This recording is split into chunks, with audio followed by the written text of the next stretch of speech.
السلام عليكم ورحمة الله وبركاته أعزائي السادة المشاهدين، أهلا وسهلا بيكم في حلقة جديدة. وحلقتنا النهاردة جايين نتكلم عن واحد من أكتر المسلسلات اللي حققت نجاح كبير السنة اللي فاتت في الموسم الرمضاني 2024، وهو مسلسل جودر ألف ليلة وليلة. المسلسل اللي كان قبل ما يتم عرضه ما كانش حد متحمس له، محدش كان مديله اهتمام كبير جدا. كلنا كنا عارفين إنه هيتعرض خلال شهر رمضان، لكن محدش كان متفاعل معاه. لكن لما بدأ المسلسل يتعرض حلقة ورا حلقة بدأت الناس تتفرج عليه لحد ما عمل شعبية كبيرة جدا، والمسلسل حقق نجاح كبير جدا خلال وقت عرضه، إلا إن المسلسل كان بيتكون من 15 حلقة. ومع النجاح الكبير جدا ده تم الإعلان إن المسلسل هيتعمل منه جزء تاني وهيتم عرضه خلال الموسم الرمضاني 2025. فكل اللي عايز تعرفه عن مسلسل جودر الجزء التاني ألف ليلة وليلة هو ده اللي احنا جايين نتكلم عليه في حلقتنا النهارده. فقبل ما نبدأ الحلقة ما تنساش دعمك ليا، تعمل لايك، تشترك في القناة، تفعل زر الجرس عشان يوصلك كل جديد وجديد. معاكم اخوكم اسلام، ويلا بينا نخش في الحلقة على طول. أسطورة لا سمع عنها إنسان.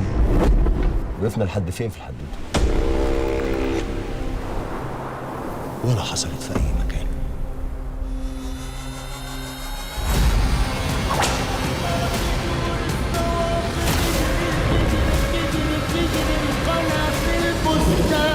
جودر هو حصان السبق والأيام بينا. مسلسل جودر، المسلسل بيضم عدد كبير جدا من النجوم. تعالوا نتكلم ونتعرف عليهم. ياسر جلال اللي قايم بدور شخصيتين، شهريار وجودر الصياد، ياسمين رئيس وقايمه بدور شهرزاد، نور اللبنانيه وقايمه بدور شواحي، طارق عماد وقايمه بدور جوهره، وليد فواز اللي قايم بدور سالم، وفاء عامر اللي قايمه بدور فاطمه ام جودر، وعمرو عبد الجليل اللي قايم بدور شمعون، واحمد فتحي اللي قايم بدور مسرور السياف، ومحمد التاجي اللي قايم بدور الوزير قمر الزمان، عبد العزيز مخيون اللي قايم بدور عبد الله الحطاب، واحمد بدير اللي قايم بدور عبد الاحد، وجيهان الشماشرجي ومصطفى الرومي. والمسلسل من تأليف انور عبد المغيث ومن اخراج اسلام خيري. تعالوا دلوقتي نخش نتكلم في قصة واحداث المسلسل والعالم بتاع جودر وحكايات الالف ليلة وليلة. حاجتين يا ملك الزمان ملهمش نهاية، الزمن والحكايات. أنت شهرزاد؟ حكاية إيه؟ حكاية جودر ابن عمر المصري واللي جراله من حوادث الأيام وتصاريف الأقدار. احكي. بلغني أيها الملك السعيد ذو الرأي الرشيد والعمر المديد. ومسلسل جودر واحد من الأعمال ذات وصاحبة الطابع الخاص، وإن أجواءه بتدور ما بين الواقع والخيال والحقيقة والسحر، وإن المشاهد بتاعته بتدخل في عالم الألف ليلة وليلة وحكايات شهرزاد اللي ما بتنتهيش، وإن الحكاية المرة دي حكاية جودر المصري وما جرى له من حوادث الأيام، وإن أحداث الموسم الأول من مسلسل جودر كانت بتدور حوالين الصياد جودر ابن عمر المصري، طبعا اللي بيجسد شخصيته هنا الفنان ياسر جلال، وإن في قوة شريرة بتسيطر على جودر المصري منذ طفولته من أجل وعشان فتح كهف الحكيم للحصول على الكنوز. يعني أنت كنت عارف من زمان إني بتحرك في اتجاه الكنوز الأربعة دول؟ جودر ابن عمر المصري.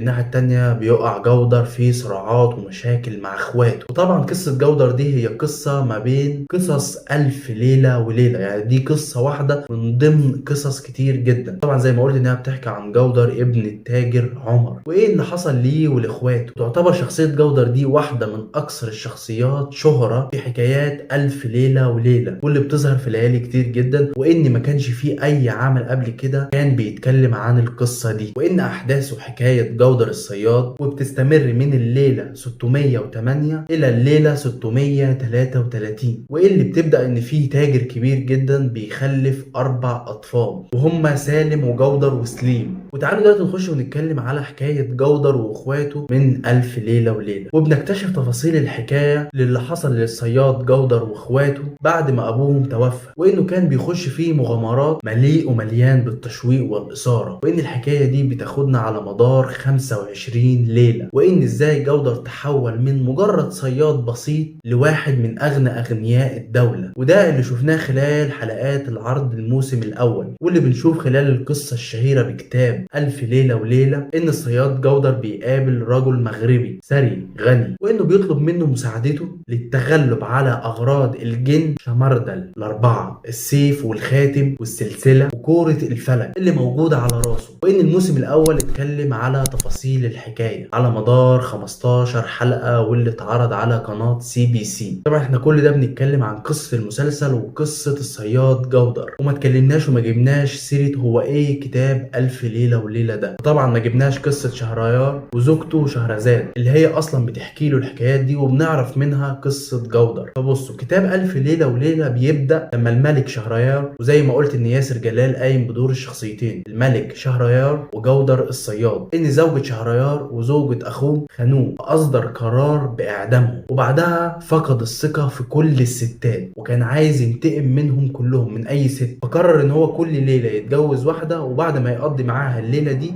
يعدمها. لكن لما جه الدور على شهرزاد واتجوزها، طبعا شهرزاد هنا اللي قايمه بدورها الفنانه ياسمين رئيس، وهي كانت عارفه ان هي هتموت وان هي هتقضي الليله مع الملك وهيعدمها بعد كده. ففي الليله دي قررت ان هي تحكي له قصه وحكايه. ما حدث بعد ذلك يا ملك الزمان لم يكن أبدا في الحسبان. لكن من غير ما تنهيها، من غير ما تحكي له القصه كلها في الليله دي، لان هي عارفه ان مجرد ما القصه والحكايه تخلص هيعدمها. فهي كانت بتشوقه، وان القصه اللي كانت بتحكيها دي اثارت فضول الملك ان هو يعرفها ويعرف عنها كل حاجه. لكن شهرزاد كانت ذكيه، كانت كل يوم بتحكي له جزء من القصه دي وتتحجج بعد كده ان هي ايه هتكمل بكره. فكان ده بيديها مساحه او بيطول في عمرها، ان هي كل يوم بتحكي قصه فبتعيش يوم. كانت كل ليله بتحكي له قصه وحكايه لحد ما وصل عدد الليالي ل1000 ليله وليله. وبس كده، دي تعتبر قصه الموسم الاول من مسلسل جودر، وقصه 1000 ليله وليله، ان في ملك شهريار وزوجته شهرزاد اللي بتحكي له كل يوم قصه وقصه لحد ما وصل عدد الليالي اللي بتحكي له فيها ل1000 ليلة وليلة، لحد ما بنوصل للموسم الثاني اللي هيتعرض في الموسم الرمضاني 2025، اللي بيستكمل الأحداث وبتستمر معانا معاناة جودر مع أعدائه، وبتستمر المؤامرات اللي بتحصل ضده. انا جودر ابن عمر المصري، مفتاح اللغز وحجر الزاوية في قضية تهم الكون كله. وبيواصل الشمعيين دول ناس موجودة في المسلسل، يعتبروا هم الأشرار الموجودين في المسلسل. وإلا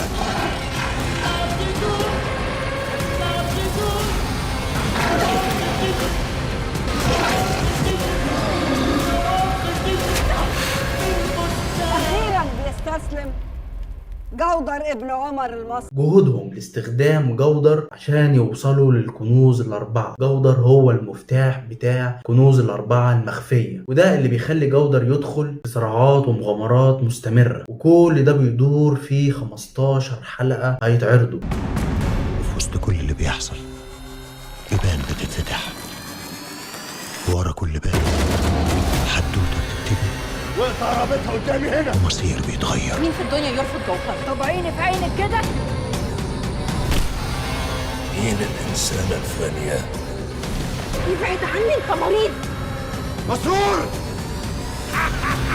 وإن المعلن لحد دلوقتي إن المسلسل هيتعرض في النص الثاني من رمضان، وإن القنوات الناقلة لمسلسل جودر هما قنوات اون DMC وCBC الحياة. وطبعا إعلان الموسم الثاني نزل. بصوا، إذا كان أنا وبكتب الحلقة وبصورها دلوقتي أنا متحمس للمسلسل ومتحمس للأحداث، ولما شفت الإعلان اتفرجت عليه أكتر من مرة. الصورة والجرافيكس وكل حاجة معمولة بشكل ولا أروع، والأحداث تشدك، وفي تنين وتنانين وفي وحوش وفي، لأن الملك طول الوقت معرض للمخاطر.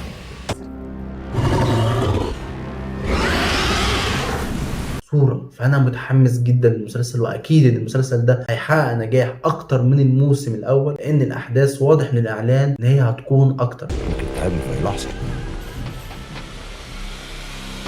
حاسة إن في شيء خطفك بعيد عن جو الحدوتة. أمر خطير يا مولاي. بسوها يبقى نقطع رقبتك. بس انت لسه ما قلتليش على حكايه الكتاب. هي دي كنوز الشباب اللي بنجري وراها عمرنا كله منصورين. جودة رجع بجد؟